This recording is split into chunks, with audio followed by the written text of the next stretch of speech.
नमस्कार दोस्तों, अनस्क्रिप्टेड जीत ब्लॉग में आप सभी का स्वागत है।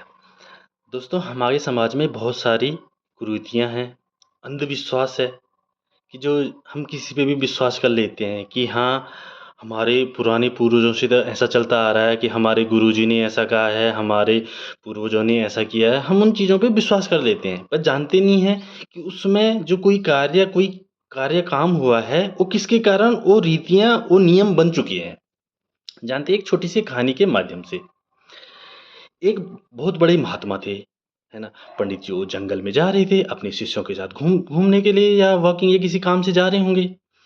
तो रास्ते में उन्हें एक छोटा-सा बिल्ली का बच्चा मिलता है कि जिस पे चोट हुई है, गंभीर हालत में मिलता है उन्हें एक बिल्ली का बच्चा। तो महात्मा होते हैं, उन्हें दया आ जाती है। तो वह जैसे बिल्ली के बच्चे को उठाते हैं, तो घूमते अपनी कुटिया में ले आते हैं। तो कुटिया में उसे जो दवाई वगैरह करते होंगे, तो उसके साथ वो कुछ दिनों बाद बिल्ली का बच्चा ठीक हो जाता है। ये महात्मा थे, उन्होंने यज्ञ करना था, ध्यान लगाना था, तपस्या करनी थी। तो जैसे बिल्ली का बच्चा धीरे-धीरे स्वस्थ ठीक होने लगता है, तो प्यार प्रेम के साथ महात्मा जी के साथ अच्छे से प्यार प्रेम से घुल-मिलने लगा। वो कभी महात्मा जी के सर में चढ़ता, कभी कंधों में, कभी हाथ में, पाँव में, वो जहाँ-जहाँ महात्मा जी जाते, बिल्ली भी उनके पीछे-पीछे वहीं।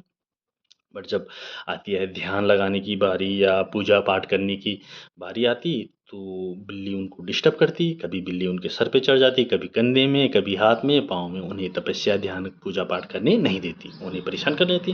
महात्मा परेशान हो गए कि हाँ, अब करना कैसे है? अब ये तो मुझे ध्यान लगाने नहीं दे रही है बिल्ली, ये मैं जंगल से उठा के लाया, ठीक हो गया, पर ये मुझे खुद ही परेशान कर रही है। और उनके साथ प्यार प्रेम जुड़ गया था, तो उसे छोड़ भी नहीं सकते हैं। तो महात्मा के शिष्य थे, तो महात्मा अपने शिष्य जैसे वो ध्यान लगाने के लिए बैठते, पूजा में बैठते, तो बिल्ली को बोल देते कि ये सामने पेड़ है, इस पेड़ में बिल्ली को बाँध दो। क्योंकि बिल्ली वहाँ से महात्मा को देखती रहेगी, तो लगेगा कि हाँ, महात्मा भी यहीं पे है, क्योंकि उनके साथ प्यार प्रेम इतना हो गया था बिल्ली और महात्मा जी का, साथ में रहते थे। तो जब भी वो वैसे तो वो महात्मा के साथ घूमती, पर जब भी पूजा पाठ या ध्यान लगाने की बारी आती, तो शिष्य सामने उससे पहले पेड़ पे बाँध देते, वरना महात्मा जी का ध्यान भंग हो जाता, है ना? तो जब भी ध्यान की बारी आती, पेड़ में बिल्ली, तब ध्यान अपना शुरू, पूजा पाठ शुरू। ऐसे ही चलता रहा, साल, 6 महीने, 1 साल, 2 साल, 4 साल चलता रहा। अचानक क्या हो जाता है कि महात्मा जी की मृत्यु हो जाती है ना?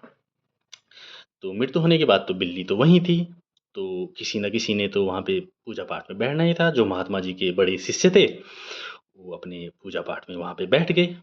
पर था क्या? थी वहाँ पे बिल्ली। तो वो पहले क्या करते, बिल्ली को उस पेड़ पे बाँध देते, फिर अपना ध्यान लगाते, पूजा पाठ करते। ऐसे ही चलता रहा, क्योंकि उनके जो गुरु थे, महात्मा थे, वो करते थे। वो पहले बिल्ली वहाँ पे बाँधते थे, तब वो पूजा करते थे। ऐसे ही चलता रहा। फिर एक बार क्या होता है कि बिल्ली मर जाती है। तो बिल्ली की मर गई, पर दिमाग में था कि हमारे जो गुरुजी थे, वो पहले बिल्ली को बाँधते थे पेड़ पे, तब होगा ध्यान शुरू, है ना? तो फिर बिल्ली को ढूँढने चले गए, कहीं बाहर से बिल्ली लेके आ गए। तो अब उन्होंने बिल्ली को बाँधा पहले पेड़ पे, उसके बाद उसकी पूजा शुरू। फिर ऐसे ही कारवां चलता रहा, फिर शिष्य गए, फिर दूसरा शिष्य उनका शिष्य आया, फिर ऐसे ही चलता रहा। एक बिल्ली मरी, दूसरी बिल्ली आई, वो चलता ही गया कि पहले के जो हमारे किसी ने पूछा, "आप ऐसा क्यों करते हो?" कि जो हमारे गुरुजी थे, जो हमारे महात्मा थे, वो ऐसा करते थे कि पहले बिल्ली को बाँधेंगे पेड़ पे, उसके बाद वहाँ पे पूजा होगी शुरू। तो समाज ये चीज़ें भूल जाता है कि जब वो महात्मा थे, वो गुरुजी थे, वो बिल्ली इसलिए बाँधते थे कि उनका ध्यान भंग होता था, इसलिए बाँधते थे, पूजा नहीं कर पर उनके शिष्यों ने क्या मान लिया कि हाँ, हमारे गुरुजी करते थे, तो हमने भी ऐसा ही करना है। ऐसे हमारे कुरीतियों में, हमारे समाज में भी बहुत सारी चीज़ें ऐसी हैं कि हम सोचते हैं या हमें बोला जाता है, "अरे! तब से तो ऐसा चलता गया है कि ऐसा ही होना है।" पर ये नहीं देखा जाता है कि तब क्या सिचुएशन थी, किसके कारण ऐसी चीज़ें होती हैं, है ना? ऐसी वीडियो के लिए लाइक, फॉलो ज़रूर कीजिएगा। Thank you so much.